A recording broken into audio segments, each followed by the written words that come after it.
the opportunity for inclusion. And as we celebrate the legacy of Reverend Dr. Martin Luther King, and as we gather today, aspiring to be the beloved community, where we treat each other with love, and the true change comes when we understand and recognize that we cannot tell the content of one's character if we're basing it on the color of their skin. For us to be the beloved community, Dr. King asked the question, where do we go from here? For the clock watchers, you can relax. I set my timer for 12 minutes. How many ministers in the house? Okay, did y'all preach yesterday? No. Did y'all preach? No. Okay, good. I don't have to preach a sermon. And if you didn't get your sermon, you missed it. I'm going to highlight some points. I just want to thank the Alliance, the Empowerment Alliance, for bringing us together in brotherly and sisterly love. I want to thank our presider this morning who had us stand together as one race. I want to thank my sister who introduced me. Truly, truly, truly, we have fought so many battles for students to succeed. And it's great to know that we have people who care. And they not only care about what a student knows and learns, but we care about that student and how they're doing in order that we may be able to impart this godly wisdom in them and understanding so that they can be all that they can be. I am a 3-term North Carolina state senator. I do not call myself a politician. I am a servant. And this world needs servants who put people before politics. I want to thank the council people who are with us today, and let's give them a hand for serving and standing in the gap in advocacy on behalf of all of us. I am an engineer by training. I received my Bachelor's of Science from North Carolina A&T State University. I had to say that, Aggie Pride. Oh, yes. And I am an educator by trade, and I am an evangelist by call. That's all right. And I have spent the last 17 years back home in my state of North Carolina working to bring about the beloved community of which Dr. King shared. I want to highlight just 3 points for you that comes from the question, where do we go from here? From chaos to community. As I reflect on my studies as a seminarian at Howard University School of Divinity, I had the wonderful opportunity to be selected as a seminarian interacting. As a seminarian interacting, I had the opportunity to study with a cohort of theology students at JTS and Hebrew Union, the Jewish Theological Seminary and Hebrew Union.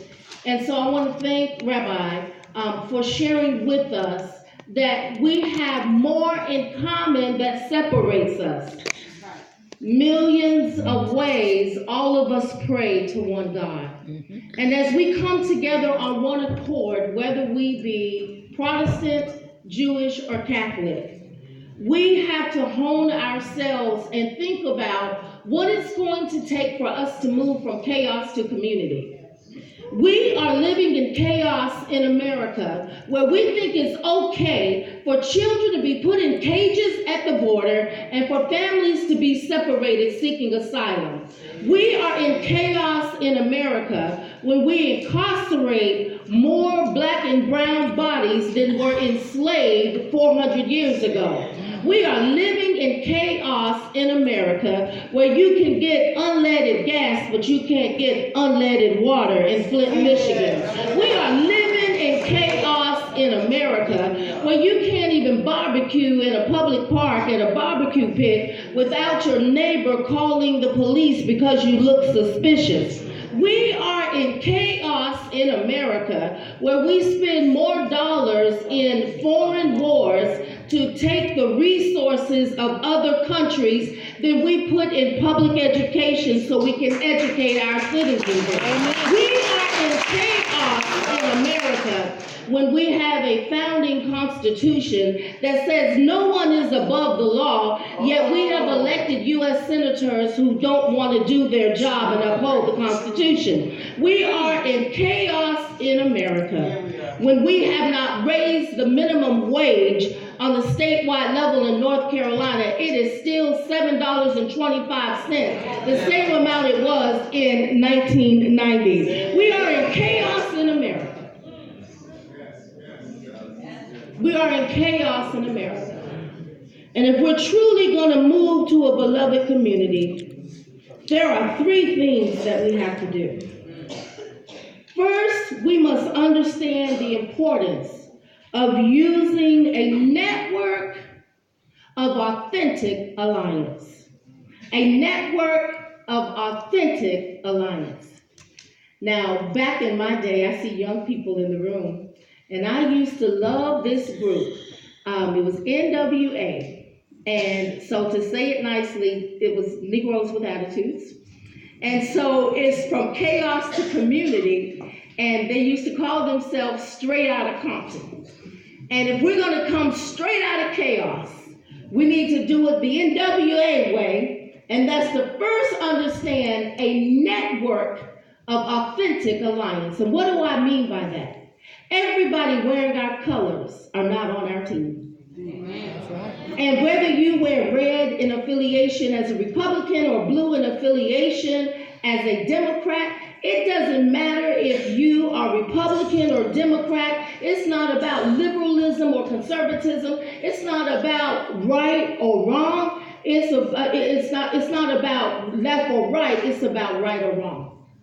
And as we look at what unites us on today, I believe that we can center ourselves with a network of alliance that believes that we can all come together and stand up together to fight that we ensure that we will put people above partisanship. In North Carolina, we have chaos in our electoral process.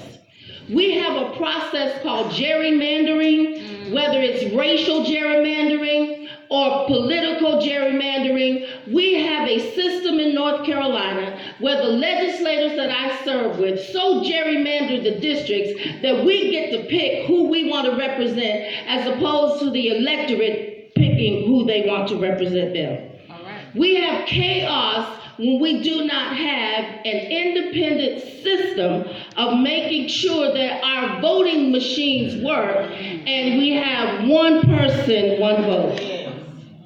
We must come together on one accord with an authentic alliance and stand up and work together and struggle together and fight together to make sure that regardless of what our political ideologies are, that affirms that all children deserve a free, appropriate, and high-quality public education, and that we're not judged on performance of one day on a test that is stacked against us and does not truly measure the knowledge and the growth of a student from point A to point B. It merely selects the zip code that they come from because all of that achievement score shows on the EOC or the EOG is how many resources that the school system has. That's right. We have to come together with an authentic alliance who believes that no child should be adjudicated as an adult, and that as we prepare our children for the future, that there will be justice and there will be jobs.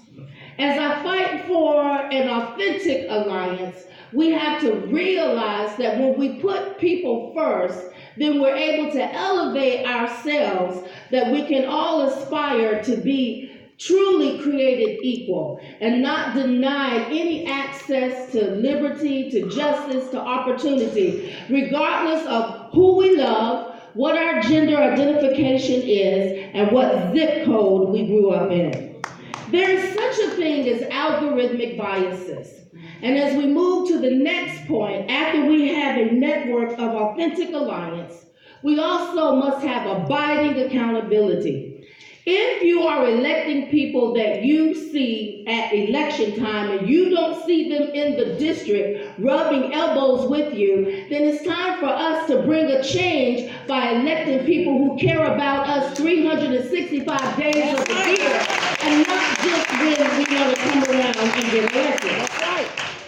As we look at the accountability, we've got to understand algorithmic biases and how technology has been used to disenfranchise people across the globe throughout every institution of our government. As we look at our algorithmic biases, we have to understand that when we have mathematic models, they increasingly make a decision about where we go to school, whether or not who gets a loan and what loan interest rate they get, how much money we will pay for insurance.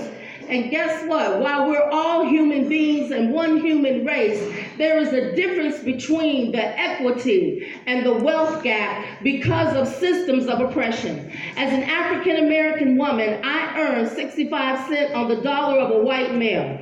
Now, that would be okay if I were taxed at 65 cents, but because black women only earn 65 cents on the dollar of a white male, Hispanic women earn 57 cents on the dollar of a white male, First American, Native American women only earn 52 cents to the dollar of a white male, and Asian women, white women, all of us together only earn 82 cents on the dollar of a white male. Now, I grew up in a family with 5 girls and 1 boy, and my brother is the youngest, but growing up on the farm picking cucumbers, my dad made no distinction between the girls and the boys. If a person doesn't eat, doesn't work, then a person doesn't live. And we all had to work just as hard. And as the words of Sojourner Truth, I work harder than a man, harder as a mule, and while the water is trouble, I'm going to step in the pool. And I will shake every place I go through. Because if a man has rights, then a woman should too.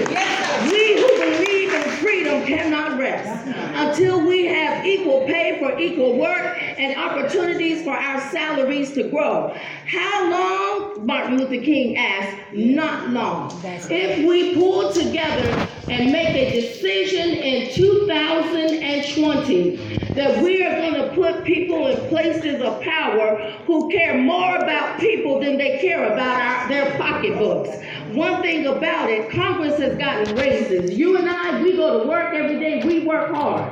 So that 435 members of the United States House of Representatives have access to great health care. You and I, we go to work, we pay our taxes so 100 U.S. senators can have access to health care. So we go to work every day and pay our taxes so they can have access to health care. Why can't they go to work and do what we elected them to do so that every American in these United States has access to universal health care?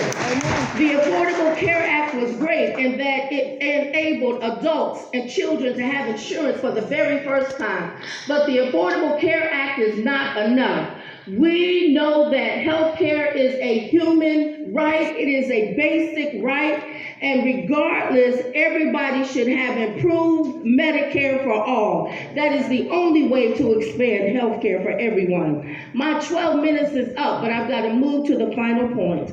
We have to have a network of authentic alliance, people who embrace the motto of this state, to be rather than to seem. We need to stop looking at what people are saying and look at what people are doing. Amen. Don't be fooled by the political signs up and down the road. Amen. You can see the signs of who's really working on you by the types of legislation that they file.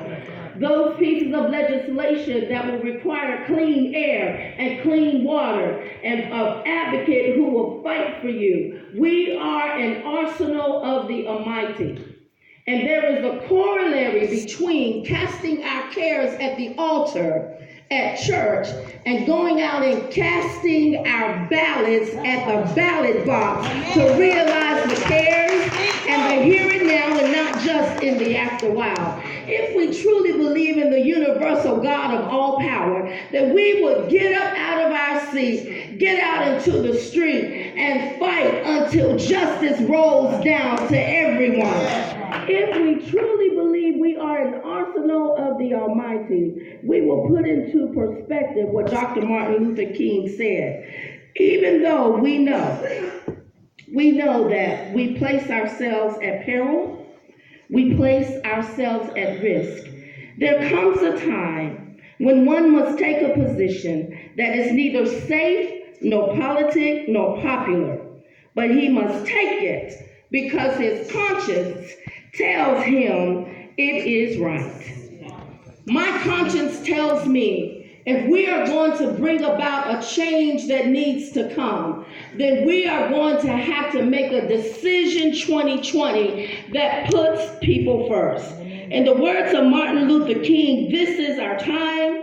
This is the opportunity that we have to identify. I choose, in closing, to identify with the oppressed.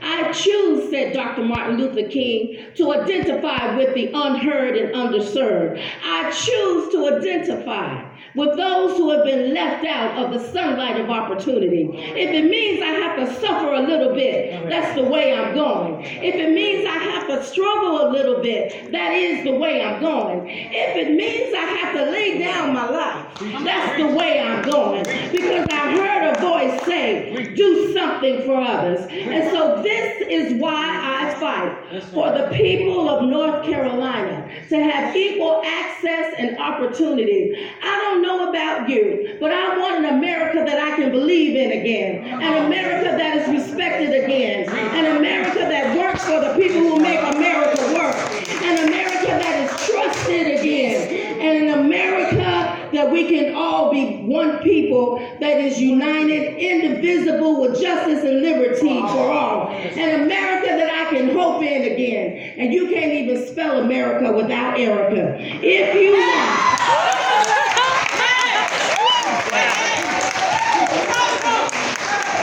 I am running to become the next United States Senator from North Carolina. All right. And if the people's movement stands with me, I will be the one to return humanity, integrity, and common sense advocacy and common work to Washington, D.C. And mass incarceration we can no longer put up with. Mass deportation we can no longer put up with.